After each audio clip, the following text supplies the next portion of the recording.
الرحمن علم القرآن خلق الإنسان علمه البيان الشمس والقمر بحسبان والنجم والشجر يسجدان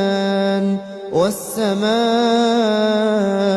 رفعها ووضع الميزان ألا تطغوا في الميزان وأقيموا الوزن بالقسط ولا تخسروا الميزان والأرض وضعها للأنام فيها فاكهة والنخل ذات الأكمام والحب ذو العصف والريحان فبأي آلاء ربكما تكذبان خلق الإنسان من صلصال كالفخار وخلق الجان من مارج من نار فبأي آلاء ربكما تكذبان رب المشرقين ورب المغربين فبأي آلاء ربكما تكذبان مرج البحرين يلتقيان بينهما برزخ لا يبغيان فبأي آلاء ربكما تكذبان يخرج منهما اللؤلؤ والمرجان فبأي آلاء ربكما تكذبان وله الجوار المنشآت في البحر كالأعلام فبأي آلاء ربكما تكذبان كل من عليها فان ويبقى وجه ربك ذو الجلال والإكرام فبأي آلاء ربكما تكذبان يسأله من في السماوات والأرض كل يوم هو في شأن فبأي آلاء ربكما تكذبان سنفرغ لكم أيها الثقلان فبأي آلاء ربكما تكذبان يا معشر الجن والإنس إن استطعتم أن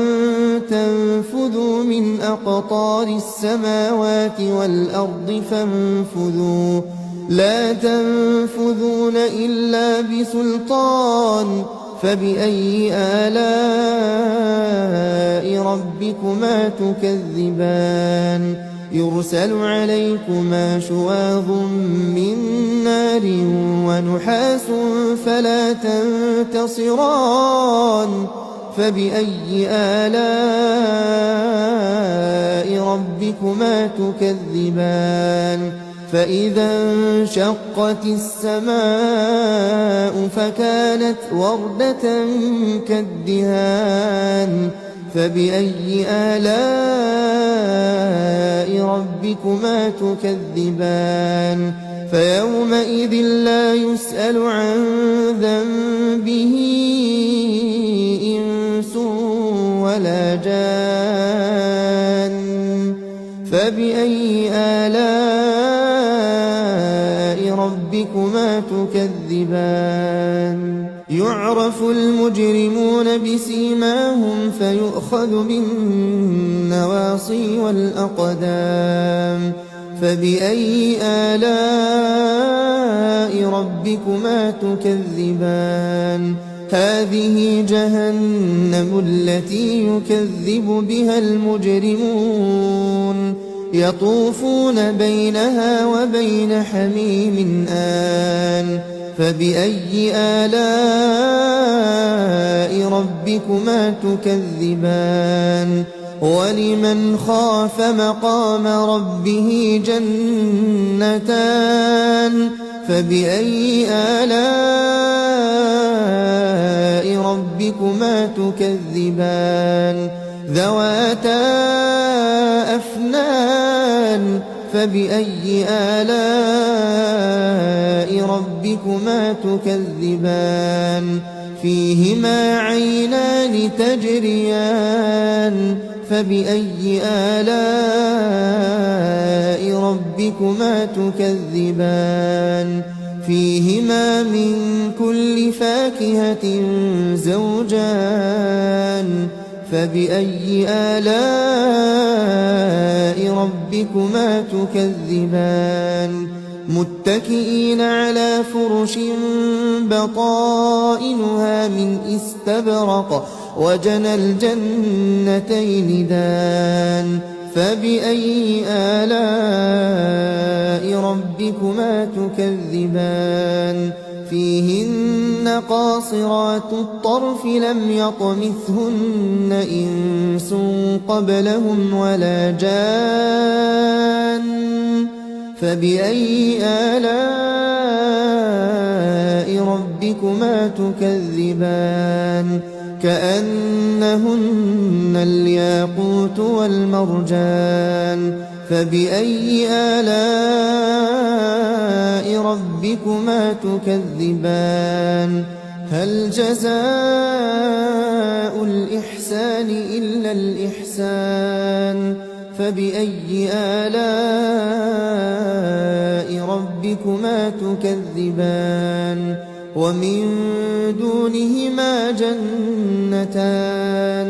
فبأي آلاء ربكما تكذبان مدهامتان فبأي آلاء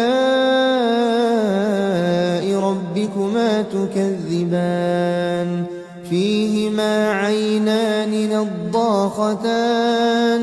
فبأي آلاء ربكما تكذبان فيهما فاكهة ونخل ورمان فبأي آلاء ربكما تكذبان فيهن خيرات حسان فبأي آلاء ربكما تكذبان حور مقصورات في الخيام فبأي آلاء ربكما تكذبان لم يطمثهن إنس قبلهم ولا جان فبأي آلاء ربكما تكذبان متكئين على رفرف خضر وعبقري حسان فبأي آلاء ربكما تكذبان تبارك اسم ربك ذي الجلال والإكرام